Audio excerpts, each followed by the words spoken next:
özledim seni güzelim. Gözledim seni, seninle olmasam böyle çalış ki.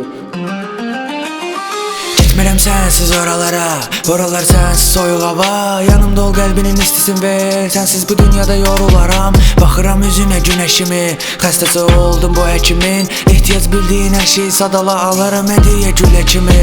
Görüşünə gəlirəm saat tamamdır, sensiz keçən günüm saxta zamandır. Gəmilər sahildə, dənizdə anladı, həqiqət fidandı, onlar yalandı. Sən boyda dərdin var, dənizə bax, yaramı qanatma, yaramı sar. Bu qızın sevməyin səbəbi var, olmuşam gözlərin dəlisi ha. Sensiz kalmaram, Allah Allah. Geldim yanına, geldim yanına.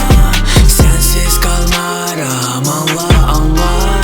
Geldim yanına, geldim yanına. Güzelim, özledim seni güzelim. Gözledim seni, seninle olmasam böyle çalış ki.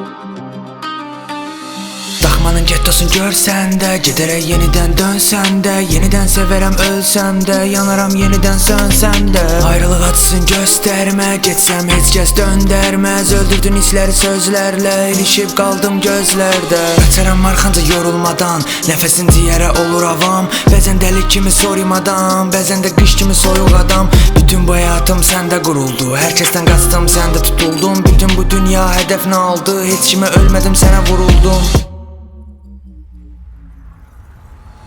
Özelim, özledim seni güzelim. Gözledim seni, seninle olmasam böyle çalış ki.